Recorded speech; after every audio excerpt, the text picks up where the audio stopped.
Good morning everyone, Corrado here. How are you guys doing today?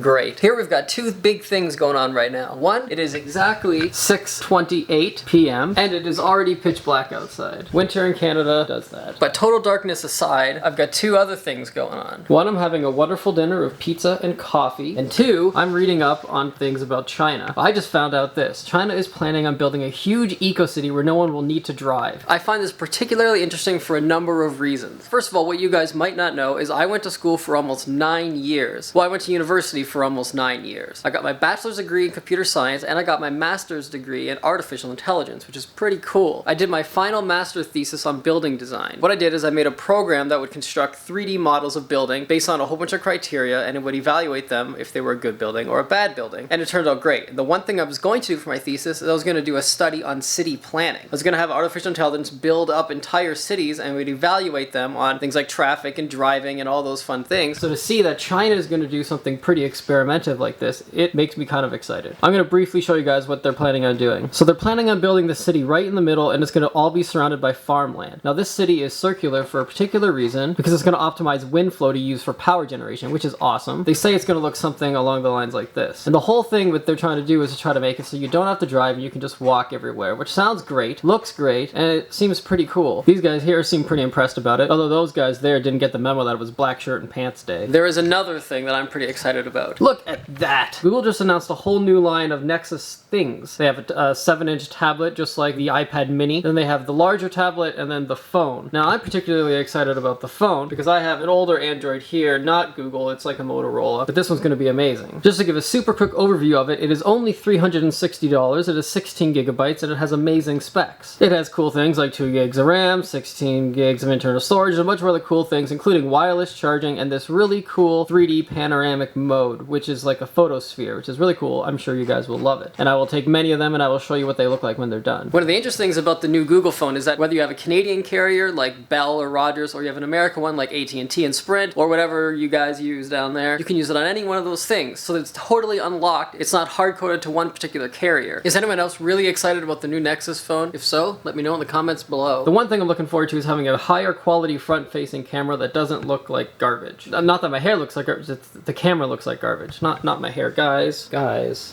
Speaking on the topic of hair, you might have noticed that I am not wearing a hat. I've decided that since Halloween, I had to go without wearing a hat. I was gonna kind of go on a couple-day streak without wearing a hat and just style my hair in the most craziest ways possible, just for the sake of it, because I really don't get to do that a lot. Now, you might be wondering as you're staring into this dark hallway where everyone is. As you know, what happens from time to time is people have other things they do and they have to leave. Sasuke's visiting her parents, Sam's visiting parents, Corey's visiting parents, and Rihanna is kind of in bed sick. So it's pretty much just me running around the house all by myself, but that's okay because I get you guys all to myself. Just as a reminder, guys, make sure you go subscribe to youtube.com/ApprenticeFacts because they're coming back in full force. I made that same joke again. On Sunday, November 4th, they're coming back. You're not going to want to miss it, I promise. And then we can all have fun not moving along together. Thanks a lot for being patient about the facts. It really means a lot to us that you guys have just been very patient and understanding and knowing that we've been busy doing a lot of other things. But now we just like to get back on track with them. Thinking about the you guys knowing me thing a little bit more, when you're being filmed every day, you guys get to learn a lot about my characteristics, my personality, but you don't really know a lot of the finer details. I mean, you know a couple things. You know I wear hats, you know I like my coffee, and you now know that I have 2 degrees, a bachelor in computer science and a master's in artificial intelligence, so I'm also going to tell you a little bit of the finer things. Like my favorite video game character is Link from Legend of Zelda. Coincidentally, my favorite color is green, and the exact green found on Link's tunic in Ocarina of Time. I started working when I was 15 years old at a butcher in a grocery store and stayed there for 8.5 to 9 years, almost to the end of my university career. After that, I spent 1 year working in an office as a web developer and designer. After that year, I spent 2 years in university teaching design to 3rd year, 4th year students. It was about that time I started getting into video making, where I was making videos for my dad for his fishing channel. The cool thing about that is that eventually led to me getting a television show which aired across the states. So this brings us to about December of 2010, where I was in my last semester of my master's degree. It was at this time I met a strange man man who was really obsessed with Star Wars and video making. And his name is, of course, Corey Vidal. And ever since then, it's been one crazy adventure, just one thing after another. And of course, you guys have seen all of it because it's all been documented in the vlogs. Now, obviously, that's not everything, but if there is something additional you want to know, you can hit me up on Twitter. My Twitter username is, of course, @Corrado Coia. So some of your tweets, I'd love to hear what you guys have to say if you have any questions or anything. And you can also leave them in the comments below. Whew, after all that ranting, it's finally time for me to drink my coffee and enjoy my pizza. So I'm going to end this vlog really close up, so see you guys later and good night.